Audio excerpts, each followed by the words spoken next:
Bundan sonra texniki analizə vaxt itirməyə ehtiyac qalmayacaq. Çünki EMI Best indikatorunu hazırladım. Bu indikator traderin peşəkar köməkçisidir.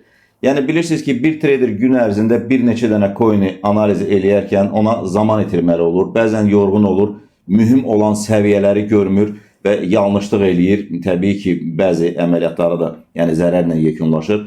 Ona görə bir uzun müddət 2 ay ərzində köhnə belə deyək indikatoru yenilədim və ora bir neçə dənə əlavələr elədim. Bu indikator həm dəstək direncləri çəkir avtomatik olaraq, həm trend xəttlərini göstərir. Burada qepləri də göstərir. Yeri gəlmişkən deyim ki, Forex ticarətində də çox gözəl istifadə eləmək olar. Qızılın və yaxud digər instrumentlərin analizində çox gözəl nəticələr verir və bu indikatorun əsas məqsədi anında, olan vəziyyəti traderə göstərmək üçündür. Bu çox önəmlidir. Siz analiz eləyərkən olar ki, məsələn 2-3 dəqiqə analiz eləyərsiniz, qiymət artıq hərəkət etmiş olar, çox sürətlə.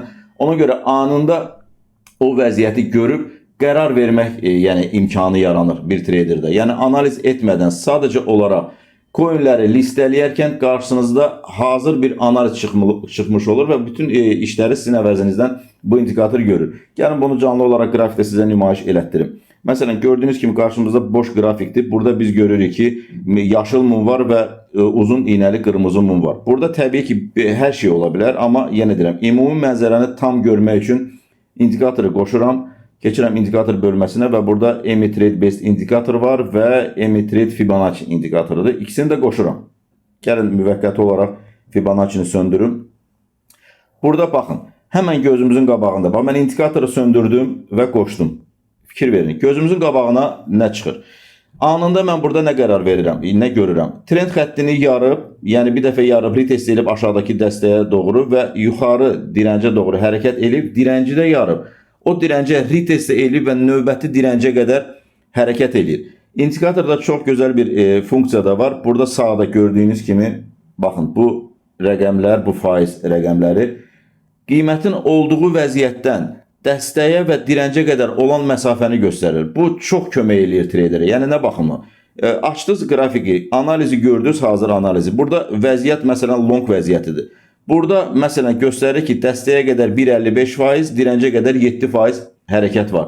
Anında long açacağıqsa, burada biz stopu məsafəsini nə qədər qoymalıyıq, profit məsafəsini nə qədər qoymalıyıq, anında görürük və həmən çiyinləri və büdcəni təyin edib əməliyyat açırıq. Burada təbii ki, stop əgər 2%-ə yaxın olacaqsa, bizim burada seçdiyimiz çiyin olacaq 30-35-40%-ə qədər. 30% ən rahatıdır.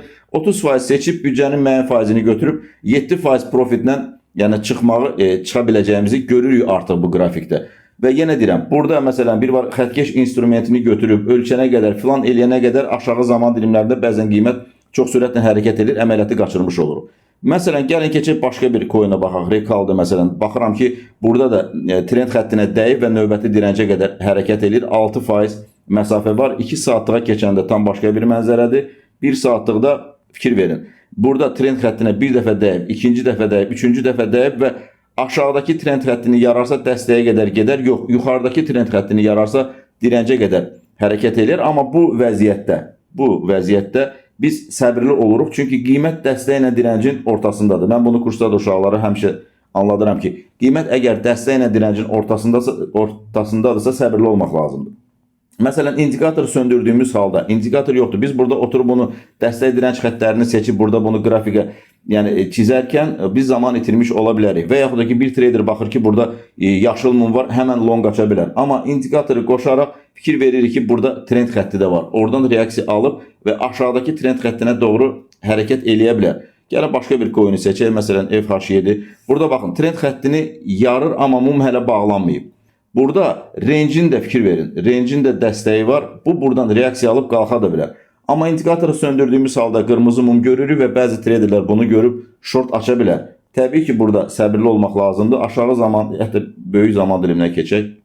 2 saatlıqda məsələn nə görürük? 2 saatlıqda görürük ki, direnci bir neçə dəfə test edib və reaksiya alıb aşağıya doğru hərəkət eləyə bilər. 15 dəqiqəlik zaman diliminə keçəndə görürük ki, burada demək olar ki, yuxarıdakı direncdən aşağıdakı dəstəyin ortasındadır. 30 dəqiqəlikdə də, 3 dəqiqə, 5 dəqiqəlikdə də, hətta Yəni 5 dəqiqəlikdə də aşağı yenə deyirəm, yenə də dəstəklə direncin ortasındadır. Biz bu vəziyyətlərdə səbirli olmağa qərar veririk. Ya səbirli olmaq lazımdır ki, aşağıdakı dəstək bölgəsindən reaksiya alıb yuxarı mı qalxacaq, yoxsa buranı yarıb aşağıdakı növbəti dəstəyə qədər hərəkət eləyəcək. Burada məsafəni də görə bilirik ki, aşağıdakı bu bölgəyə qədər 8% hərəkət var. Amma dəstək bölgəsindən də reaksiya alıb yuxarıya doğru hərəkət eləyə bilər və bunun da burada məsafəsini faizlə göstərir.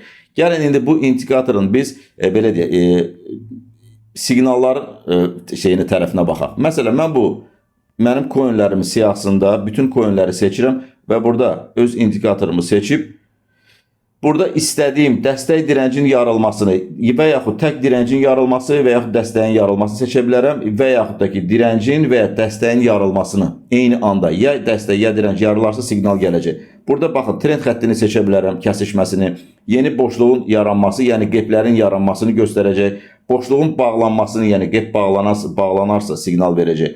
Burada buğa və ayı şamları da var. Bu nə deməkdir? Məsələn, bir trader burada traderlərin əksəriyyəti şamların sayına görə əməliyyatlar açır. Burada məsələn, əgər 3 varsa, məsələn, bunu 3 yazmışıqsa, burada biz seçə bilirik ki, belə deyək, baxın, seçirəm burada,